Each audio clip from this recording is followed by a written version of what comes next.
Hello class. UPSC with Naveen Agarwal channel पे आपका स्वागत है। लास्ट क्लास में जो हमने शुरू करा था चैप्टर फाइनेंशियल मार्केट, आज उसकी नेक्स्ट क्लास है। फाइनेंशियल मार्केट चैप्टर में मैंने आपको कुछ चीज़ें बताई। जैसे सबसे पहले मैंने आपको बताया व्हाट इज़ फाइनेंशियल मार्केट क्या होती है, history of SBI state bank of India, history of RBI reserve bank of India, nationalised bank क्या होते हैं, आरआरबी क्या होते हैं, और हम ये जान चुके हैं functions of RBI reserve bank of India के क्या फंक्शन होते हैं, इनके बारे में हम जान चुके हैं। नेक्स्ट क्लास में जैसा मैंने आपको प्रीवियस क्लास में बताया था UPSC with Naveen Agarwal channel पे कि नेक्स्ट क्लास में हम सबसे इंपॉर्टेंट टॉपिक करेंगे। उस टॉपिक का नाम है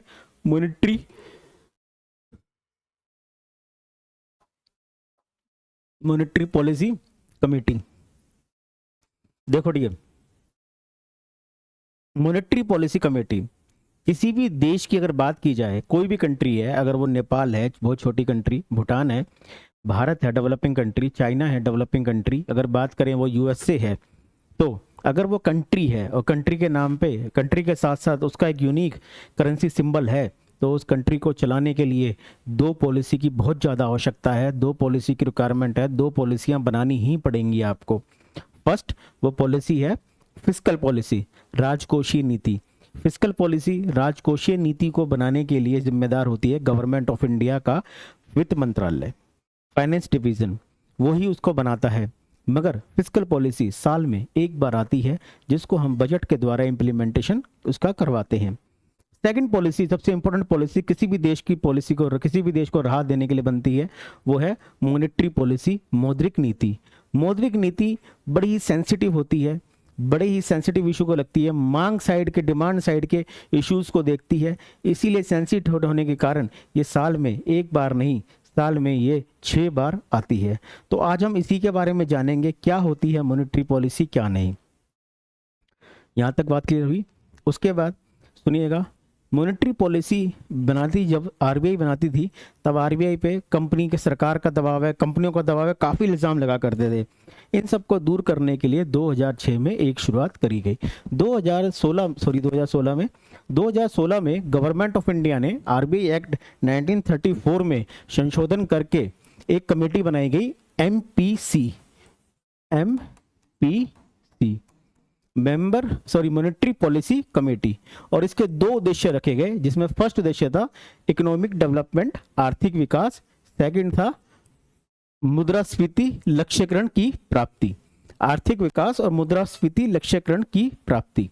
अगर कोई मॉनेटरी पॉलिसी आर्थिक विकास नहीं कर पाती है, खाली मॉनेटरी पॉलिसी अगर इन्फ्लेशन को देखती है तो वो भी सक्सेस नहीं है, और इन्फ्लेशन को देखती है और वो आर्थिक विकास नहीं कर पाती, इकोनॉमिक डेवलपमेंट नहीं कर पाती, तो वो भी इशू, वो भी सही नहीं है। इसीलिए कोई भी मॉनेटरी पॉलिसी को दोनों फंक्शन साथ दिए जाते हैं, इकोनॉमिक डेवलपमेंट, आर्थिक विकास भी हो और मुद्रास्फीति लक्ष्यकरण भी हो। मौद्रिक नीति जो बनाती है, वो भारत में जो इन्फ्लेशन रेट रखा गया है वो आरबीआई के द्वारा, सरकार ने आरबीआई के द्वारा उसको रखवाया है 4%। 4% हमारा इन्फ्लेशन रेट होना चाहिए, मगर इसमें एक छूट दी गई है +-2। +-2% का मतलब है अगर कभी इन्फ्लेशन रेट फेस्टिवल्स पे, त्योहारों पे या एक अच्छे मानसून आने पे अगर ये जाता है 6% भी, तो मोस्ट वेलकम, उसके लिए कोई दिक्कत नहीं है, वो ड्यू टू सम रीज़न हुआ है, धीरे धीरे वो दोबारा वापस हो जाएगा। और अगर ये -2% होता है तब भी कोई दिक्कत नहीं है, तब भी ये रिकवर हो जाएगा। इसीलिए 4% है इन्फ्लेशन रेट हमारा, इन्फ्लेशन रेट है 4% +-2।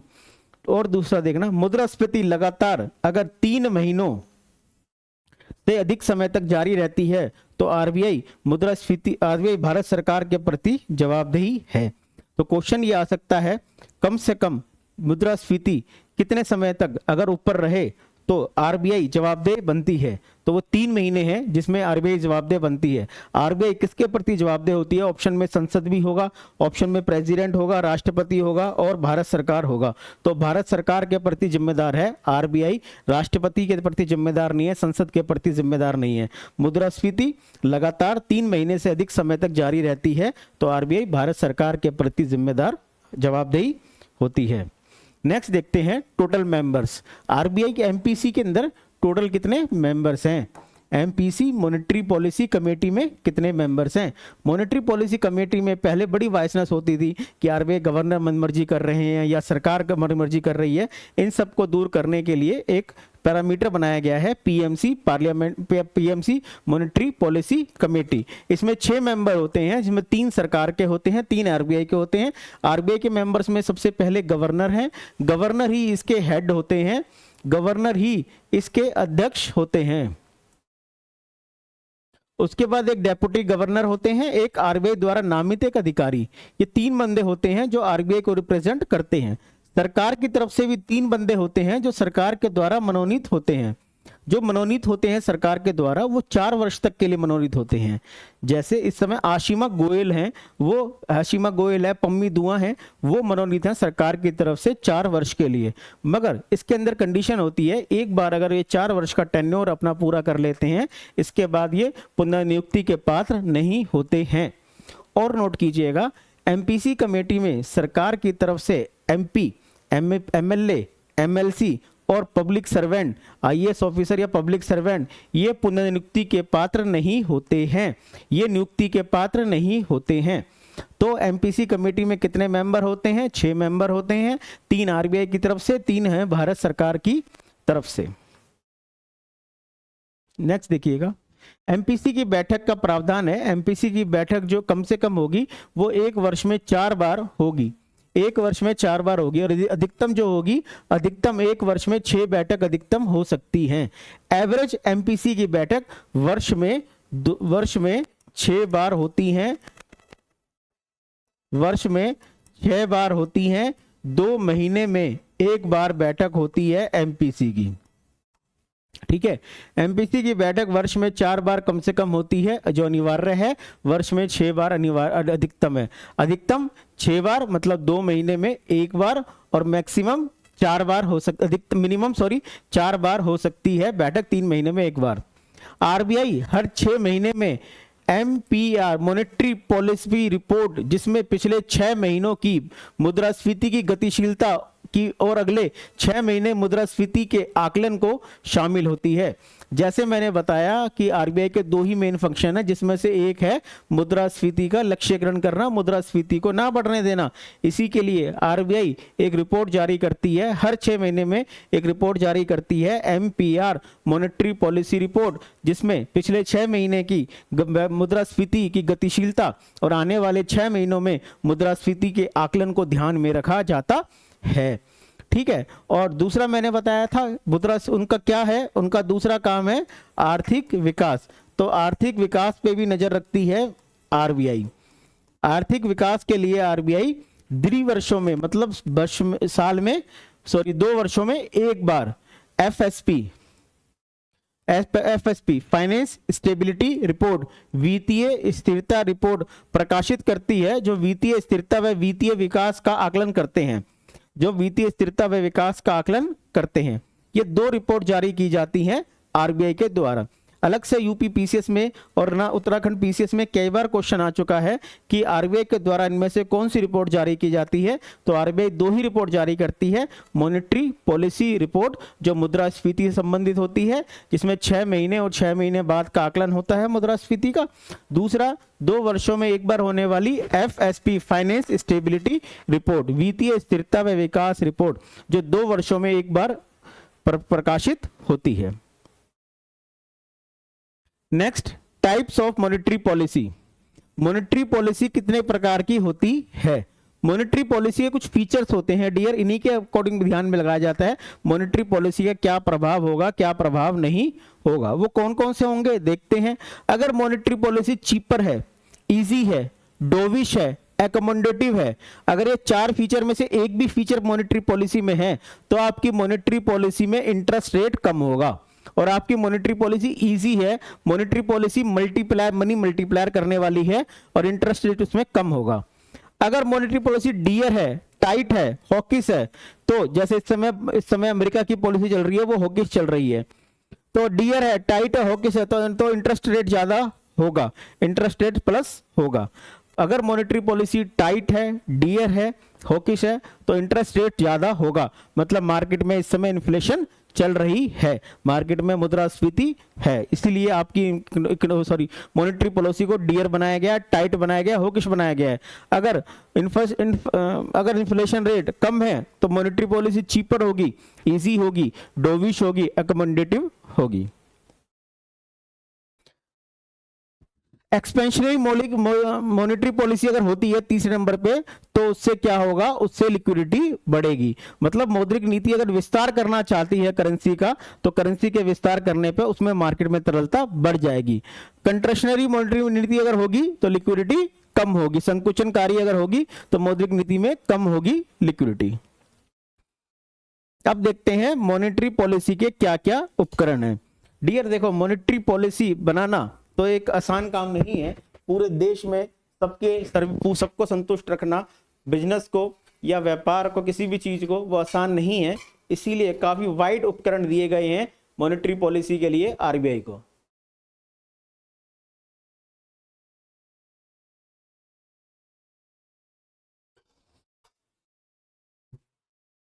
जैसे अगर मॉनेटरी पॉलिसी के उपकरण की बात करें तो वाइड रेंज में सबसे पहले आरबीआई को जो मॉनेटरी उपकरण दिए गए हैं उनको दो भागों में बांटा गया है।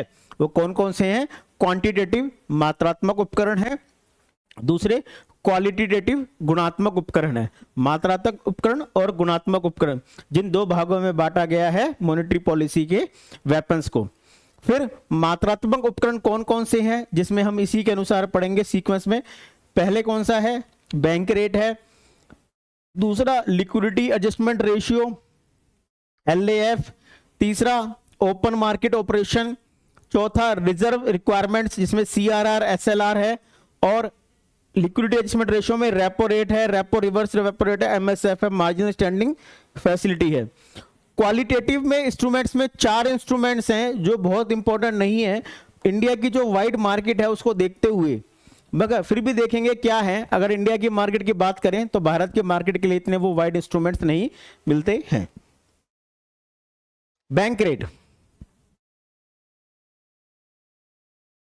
बैंक रेट वह ब्याज दर है जिस पर आरबीआई वाणिज्यिक बैंकों को बिना किसी प्रतिभूति की गिरवी रखे हुए बैंकों को दीर्घकालीन ऋण देता है। यह वह मानक दर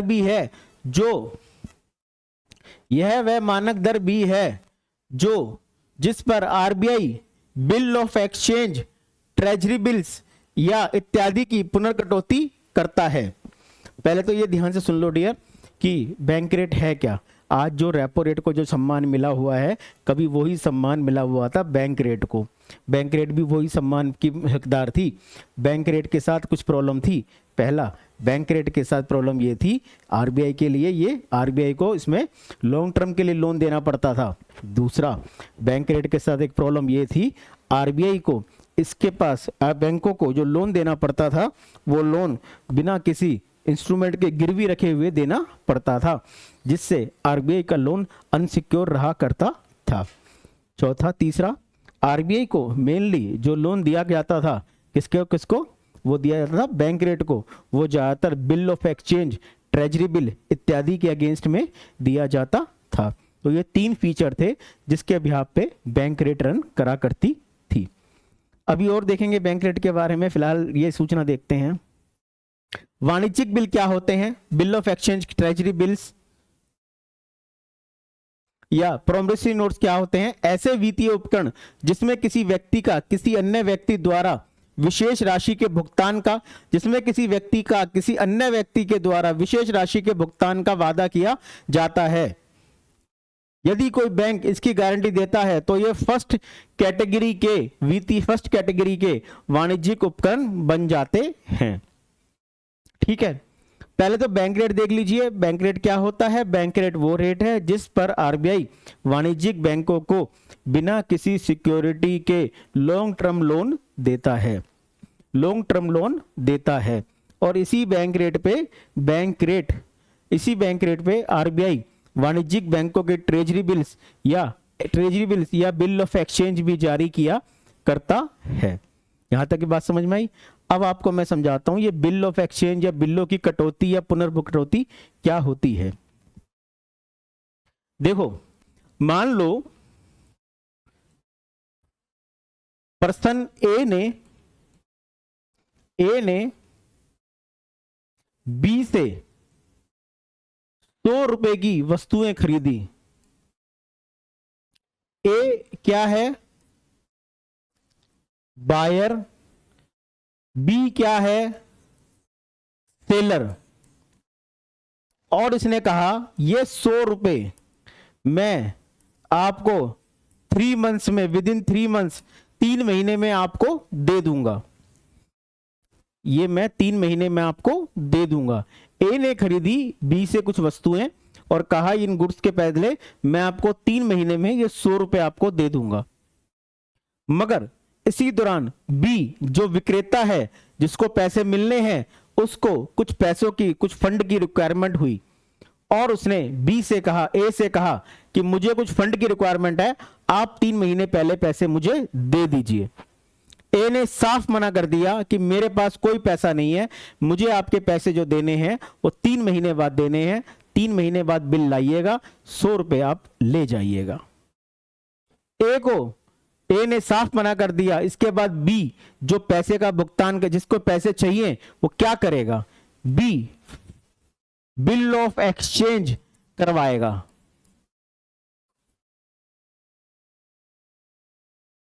अब वो क्या करेगा? अपने बैंक ऑफ बड़ौदा के पास जाएगा और उससे बोलेगा ये मेरे पास 100 रुपए का बिल है, इस बिल को आप खरीद लीजिए। बिल को खरीद लीजिए। बैंक ऑफ बड़ौदा कहेगा ठीक है बी से कि आप मेरे पुराने ग्राहक हैं, मैं आपके बिल को खरीदता हूं। बीओबी बैंक ऑफ बड़ौदा इस बिल को खरीद लेगा और इसके बदले बी को 90 रुपए दे देगा और ए से 100 रुपए ले लेगा। बदले में ये 10 रुपए क्या रखेगा? अपना प्रॉफिट। क्योंकि बैंक है, इंश्योरेंस है, म्यूचुअल फंड है, या एनबीएफसी है, ये सारी कंपनियां किसके लिए काम करती हैं? For profit. अगर प्रॉफिट ही नहीं होगा तो ये क्यों काम करेगी? इसीलिए बैंक ऑफ बड़ौदा बिल तो खरीद लेगा मगर अपने कस्टमर बी को क्या देगा? 90 रुपए। और ए से क्या लेगा? 100 रुपए। और बदले में 10 रुपए अपने पास रख लेगा एज ए प्रॉफिट। 3 महीने बाद अब ए के पास ये बिल लेके जाएगा कौन? बी नहीं, बैंक ऑफ बड़ौदा लेके जाएगा और बिल को कैश करवा लेगा। ठीक है। मगर डियर, ये मैंने आपको समझाने के लिए बहुत छोटी रकम ली है, 100 रुपए आपको समझाने के लिए। बिल तो क्रेडिट 6-6 महीने के भी होते हैं, साल भर के भी होते हैं। जो ये गत्ता इंडस्ट्री है इसमें 9-9 महीने के होते हैं। जो केमिकल इंडस्ट्री होती है इसमें 9-9 महीने के बिल होते हैं जो लिए जाते हैं। और इनके अमाउंट जो होते हैं 100-100 करोड़, 200-200 करोड़, 300-300 करोड़ रुपए का अमाउंट होता है। अगर ये सबको इकट्ठा किया जाए ना, ये लमसम 6 से 7 हजार करोड़ रुपए का अमाउंट बन जाता है।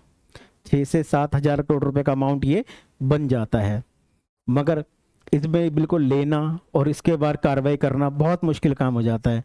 अब अगर पैसे की जरूरत पड़ी बैंक ऑफ बड़ौदा को खुद, और ये जो बिल इकट्ठे हो गए ये लेके जाएगा अपने बैंक के पास। और ये इसका बैंक ऑफ बड़ौदा का बैंक कौन सा है? आरबीआई। मैं आपको इसी का एग्जांपल लेके समझा रहा हूं, मैं आपको सबको बेंच करके इकट्ठे लेके एग्जांपल नहीं समझा रहा हूं, वहां पे आपको थोड़ा सा दिक्कत हो जाएगी। अगर 100 रुपए का बिल लेके ये गया बैंक आरबीआई के पास और आरबीआई ने कहा ये बिल किसका है, तो ये बोलेगा बिल ए ने दिया था। किसको बिल दिया था? बी ने। किसको? ए को। पेमेंट किससे लेनी है? ए से। बेचने वाला कौन है? बी। तुम्हारा प्रॉफिट कितना है? 10। पेमेंट 10 रुपए कितने महीने का प्रॉफिट है? 3 महीने का प्रॉफिट है।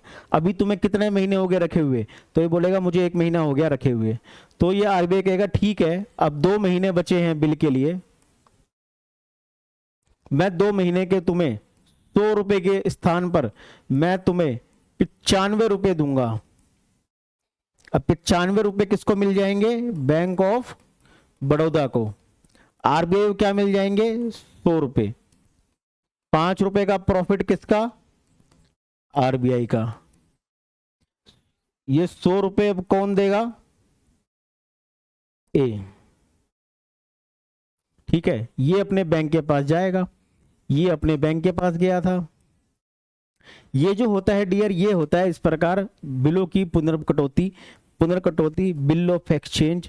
बिल ऑफ एक्सचेंज हुआ इन दोनों के बीच में, मगर बिलों की पुनर्कटौती हुई इनके बीच में। पुनर्कटौती का मतलब 2 बार कटौती, पहले कटौती यहाँ हो चुकी है 100 के 90 रुपए, फिर कटौती यहाँ हो चुकी है 5 रुपए कटौती और, ठीक है। तो ये व्यवस्था इस प्रकार से चलती है। ऐसी व्यवस्था में कोई भी गारंटी नहीं ली जाती थी पहले, हाँ उसकी जगह क्या लिया जाता था, बिल ऑफ एक्सचेंज, बिल रख लिए जाते थे, ये बिल बाद में पेमेंट हो जाती थी। आरबीआई को भी गारंटी रहती थी कि ये बिल है, और ये बिल ज़्यादातर उन कंपनियों के हुआ करते थे जो लेने वाला खरीदने वाला दोनों ही प्रेस्टिजियस ग्रुप हुआ करते थे, दोनों बाजार में समाज में इज्जत ग्रुप हुआ करते थे, दोनों की लास्ट ट्रांजैक्शन बहुत अच्छी हुआ करती थी, वो ये ग्रुप हुआ करते थे। तो ये था हमारा बिल ऑफ एक्सचेंज। अब इसमें एक शब्द और आया है डियर, ट्रेजरी, वो और देख लेते हैं ट्रेजरी बिल क्या होता है।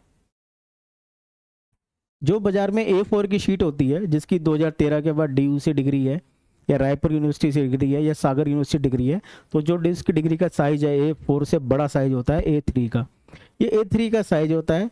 यहाँ पे गवर्नमेंट ऑफ इंडिया लिखा रहता है, ये भारत सरकार यहाँ पे छपा रहता है, यहाँ पे साफ साफ लिखा रहता है RBI on the behalf of government of India. इतने डेज का बिल, मतलब 91 डेज का हो सकता है, 92 डेज का हो सकता है, 364 का हो सकता है बिल। इतने इंटरेस्ट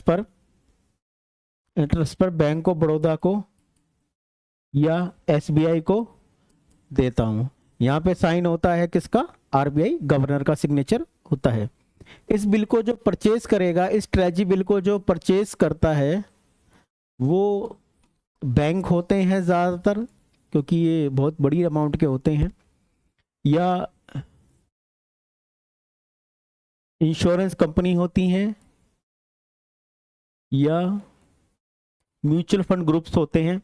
वो इसको जो परचेज करते हैं, जो इस पे लिखा रहता है, मान लो यहाँ पे लिखा है 1000 रुपये, 100 रुपये लिखा है यहाँ पे, तो ये 100 रुपये का ही इसको परचेज करेंगी। जो भी इसका इंटरेस्ट रेट होगा, बाद में इसको इंटरेस्ट रेट करके, सॉरी ये डिस्काउंटेड रेट पे परचेज करेंगे। मान लो 90 रुपये का लिखा है, 90 रुपये का इसको परचेज करेंगे, बाद में मैच्योरिटी के बाद इसको 100 रुपये मिल जाएंगे। ये होता है हमारा ट्रेजरी बिल। ट्रेजरी बिल मतलब राजकोष का बिल। ये इसको छापती है नासिक की प्रिंटिंग प्रेस छापती है। नासिक की प्रिंटिंग प्रेस जो इसको छापती है वो इसलिए छापती है क्योंकि वहाँ पे केंद्र सरकार के सारे नोट वगैरह भी छपते हैं, आपके पासपोर्ट छपते हैं, स्टैंप ड्यूटी छपती है, वहीं पे ये छपता है। जब भी इस पे कुछ लिखना होता है, यहाँ पे फाइनेंस सेक्रेटरी एक अल्फा न्यूमेरिकल नंबर देता है, वो अल्फा न्यूमेरिकल नंबर यहाँ पे दे छाप दिया जाता है, प्रिंट कर दिया जाता है। इसके साथ ही ये बन जाता है ट्रेजरी बिल्स, और इस पे भारत सरकार की मानी जाती है मोहर लग गई है, on the behalf of the government of India होता ही है, आरबीआई इसको देता है।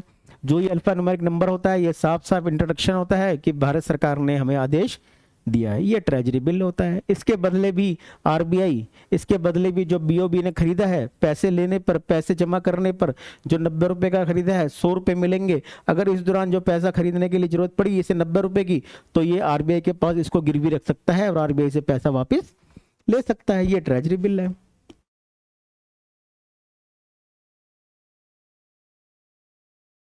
इसमें कुछ नोट देखेंगे बैंक रेट में, जिसमें थोड़ा बैंक रेट हमें और अच्छी तरह समझ में आ जाए।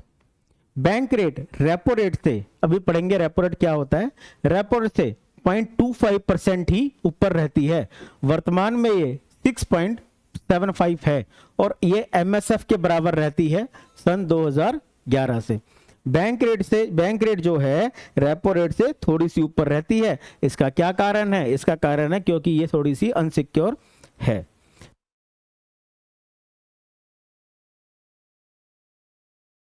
नेक्स्ट है LAR। वैसे इसको LAR पढ़ते हैं, लिक्विडिटी एडजस्टमेंट रेशियो, मगर इसको कहा जाता है लिक्विडिटी एडजस्टमेंट फैसिलिटी सुविधा कहा जाता है इसको। लिक्विडिटी एडजस्टमेंट फैसिलिटी, चल निधि समायोजन सुविधा।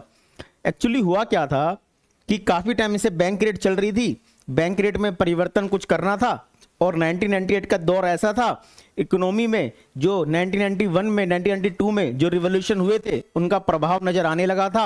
अर्थव्यवस्था बूम करने लगी थी, अर्थव्यवस्था में कुछ चेंजेस आ रहे थे, तो बैंकिंग सिस्टम को भी नए बदलते हुए चेंजेस के अनुसार अपने आप को ढालना था। इसीलिए 1998 में कमेटी बनाई गई, नरसिम्हन कमेटी, जिससे कहा गया बैंकिंग सेक्टर में रिफॉर्म के बारे में आप हमें सजेशन दीजिए। इसी के सुझाव पर 2002 में आरबीआई ने लागू किया था लैफ को। लैफ के अंतर्गत आरबीआई बैंकों को पुनर्खरीद समझौते, अभी पढ़ेंगे हम क्या होते हैं पुनर्खरीद समझौते, रेपो को एग्रीमेंट के माध्यम से ऋण प्राप्त करने तथा ट्रिपल आर के माध्यम से आरबीआई को ऋण प्रदान करने की अनुमति देता है। लैफ का प्रयोग बैंकों की आर्थिक अस्थिरता की अवधि के दौरान या उनके नियंत्रण से परे होने वाले उतार चढ़ाव की स्थिति में अल्पकालिक नकदी को पूरा करने के लिए भी किया जाता है। लिक्विडिटी समझ रहे हैं आप कि अल्पकाल की अवधि क्या होती है। जैसे कई बार ऐसा होता है, जैसे अभी की बात करें तो आपने सुना होगा यस बैंक में अचानक कुछ फ्लक्चुएशंस हुई थी।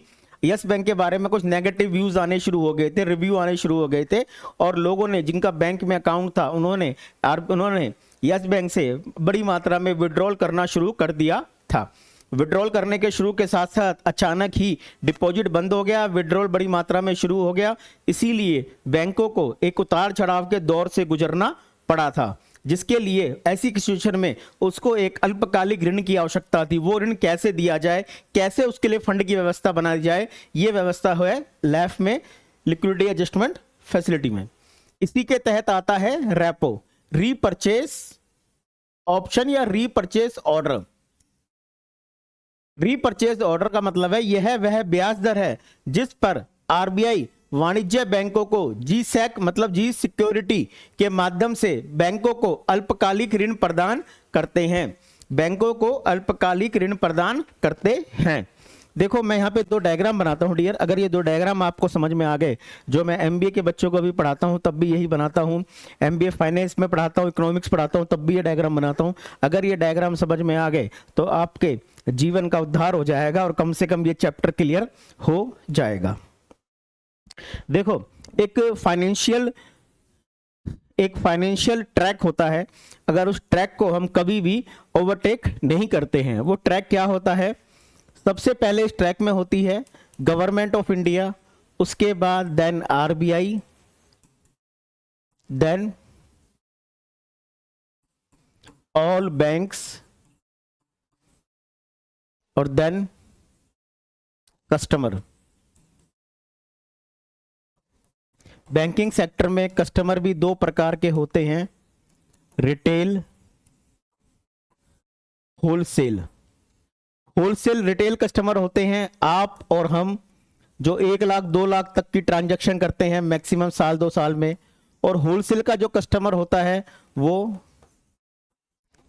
अंबानी, टाटा, बिरला, बड़े टाइकून्स होते हैं, बिजनेस टाइकून्स। गवर्नमेंट को जब भी कोई फंड की रिक्वायरमेंट होती है, जब भी उसे पैसा चाहिए, तो गवर्नमेंट कहेगी अपने बैंक को, उसका अपना बैंक कौन है, आरबीआई।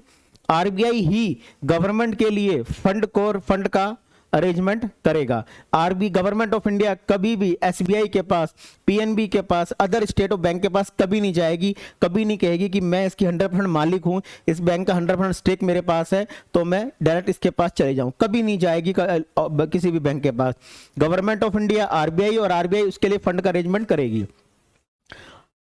ऑल बैंक्स, भारत में जितने बैंक है, अगर उनको फंड की रिक्वायरमेंट है, उनको प्रॉब्लम है, उनको फाइनेंशियल स्टेबिलिटी चाहिए, तो वो अपने बैंक के पास जाएंगे। और ऑल बैंक्स का कौन से फंड के लिए स्टेबिलिटी है, आरबीआई, वो आरबीआई के पास जाएंगे। आरबीआई ही उन्हें फंड की रिक्वायरमेंट पूरी करेगा, आरबीआई ही उन्हें पैसा देगा, आरबीआई उन्हें वित्तीय काउंसलर, वित्तीय सलाहकार की भूमिका निभाएगा। ये कभी भी सरकार के पास नहीं जाएंगे।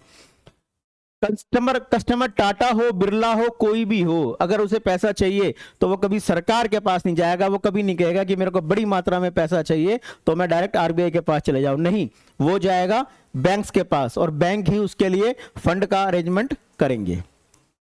तो ये एक चैन है जो कभी भी ओवरटेक नहीं की जाती है, हमेशा इसको फॉलो किया जाता है, इसीलिए ये आज तक चल रही है, आज तक ये लागू होती है। तो फर्स्ट डायग्राम हमारा ये है, पॉज करके आराम से इसको सुन लीजिएगा, स्पीड बढ़ा के मत सुनिएगा, ये आराम से समझ में आ जाएगा।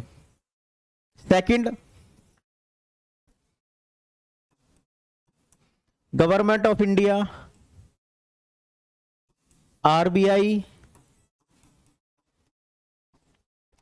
All banks, customer. कभी कभी ऐसा होता है कस्टमर की तरफ से डिमांड एकदम ज्यादा आने लगती है। कस्टमर को, जैसे फेस्टिवल सीजन चल रहा है, कस्टमर को लोन की रिक्वायरमेंट ज्यादा पड़ती है, तो डिमांड ज्यादा पड़ जाती है किसके पास? बैंक्स के पास। तो कस्टमर जाता है लोन की डिमांड करने बैंक के पास।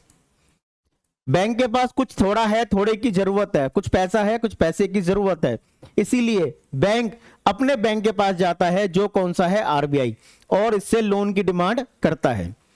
बैंक आपसे कहता है कि ठीक है, मैं व्हीकल लोन दूंगा, मगर मैं तुम्हारे गाड़ी की आरसी रखूंगा एज ए गारंटर।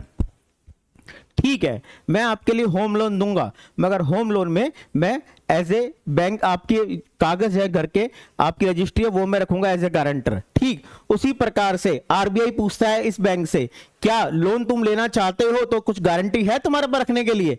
तो बैंक कहता है ठीक है, मैं गारंटी के रूप में गवर्नमेंट सिक्योरिटीज रख देता हूं, गवर्नमेंट सिक्योरिटीज रख देता हूं। बदले में आरबीआई कहता है ठीक है, कुछ और इंटरेस्ट भी देना पड़ेगा। तो ये बैंक कहते हैं ठीक है, मैं इंटरेस्ट देता हूं। जो इंटरेस्ट देते हैं डियर, उसी को कहा जाता है रेपो रेट। इसीलिए इसको कहा जाता है रीपर्चेज ऑर्डर। आरबीआई ने जो सेल किया था बैंक्स को गवर्नमेंट सिक्योरिटीज, उसी को आरबीआई दोबारा परचेज कर रहा है, इसलिए इसको कहा जाता है रीपर्चेज ऑर्डर, और इसी को कहा जाता है रेपो रेट। ध्यान रखना कुछ मेरी बातों को। इसके अलावा जब एक छोटा आदमी काम करता है लोहे का, तो उसे लोहार कहते हैं, और वही लोहे का काम अगर बड़ा आदमी बड़े पैमाने पर करता है तो बड़े शौक से लोग उसे कहते हैं टाटा। जब कोई छोटा आदमी काम करता है चमड़े का, तो लोग उसे कहते हैं चमार, जो उसे लोग कहते हैं कि ये मोची है। मगर इसी के साथ अगर कोई बड़े पैमाने पर इस काम को करता है तो लोग बड़े गर्व के साथ कहते हैं कि मैं काम करता हूं उस कंपनी में जिसमें देश की सबसे बड़ी जूते की कंपनी है बाटा। ठीक, तो इसीलिए जो इंटरेस्ट रेट बैंक हमसे लेता है, उसी तरह का इंटरेस्ट रेट आरबीआई बैंक से लेता है। बस उसको इंटरेस्ट रेट ना कह के उसको वो बड़े प्रेम से कहता है कि ये क्या है? ये है हमारा रेपो रेट। ठीक,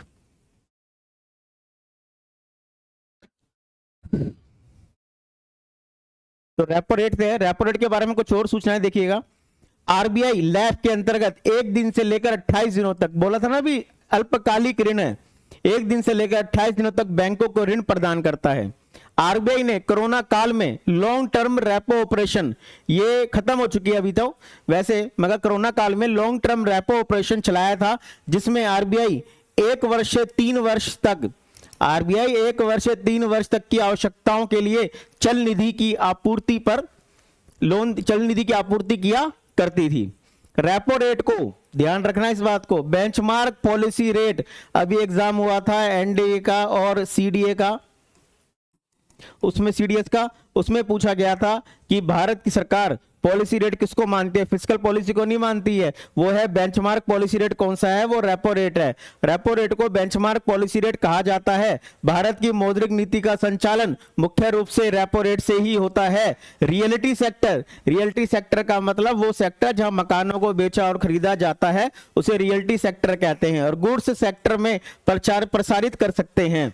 यदि रेपो रेट को कम कर दिया जाता है, कम कर दिया जाता है, तो सामान्यतः बैंक भी अपनी ब्याज दरों को कम करता है। इसमें बाजार में मांग व तरलता बढ़ेगी, और मांग व तरलता बढ़ने से जीडीपी भी बढ़ती है। सीधी सी बात है, जिस अर्थव्यवस्था में मांग और तरलता ज्यादा है, उसकी जीडीपी भी ज्यादा होगी।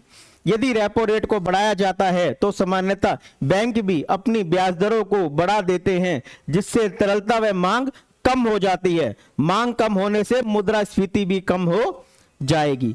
सीधी सी बात है, ये जो थोड़े से हैं पैसे खर्च कर दूं मैं तुम पे कैसे, जब पैसे ही नहीं है तो मांग ही नहीं होगी, मांग नहीं होगी, डिमांड नहीं होगी, डिमांड नहीं होगी तो उसी के साथ साथ नहीं पैदा की जाएगी मुद्रास्फीति। वर्तमान में रेपो रेट 6.5% है। ये डायग्राम हम बना चुके थे, आप बना चुके लेना। नेक्स्ट है RRR, reverse repo rate. Reverse repo rate, देखो बैंकों के पास कभी वो कंडीशन भी आ जाती है जब बैंकों के पास एक्सेस मनी हो जाता है।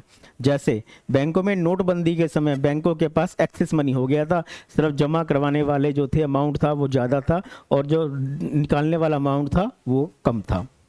ठीक है, इसी के साथ बैंकों में फसल कटने के बाद 1-1.5 महीने जब फसल बिकती है हेफड़ के अंदर या सरकार के पास बिकती है तो उसकी रकम आती है बैंकों में, मगर किसान सारे पैसे एकदम नहीं निकालता। जब हम इनकम टैक्स आता है साल का सरकार का एक बार में, तो उस समय बैंकों में एक्सेस मनी आ जाता है। तो उस समय जो एक्सेस मनी आता है तो बैंक उसका क्या करते हैं, वही काम करते हैं जो हम करते हैं। कभी हमारे पास ज़्यादा पैसा आता है तो हम अपने पास जमा करवा देते हैं बैंक में।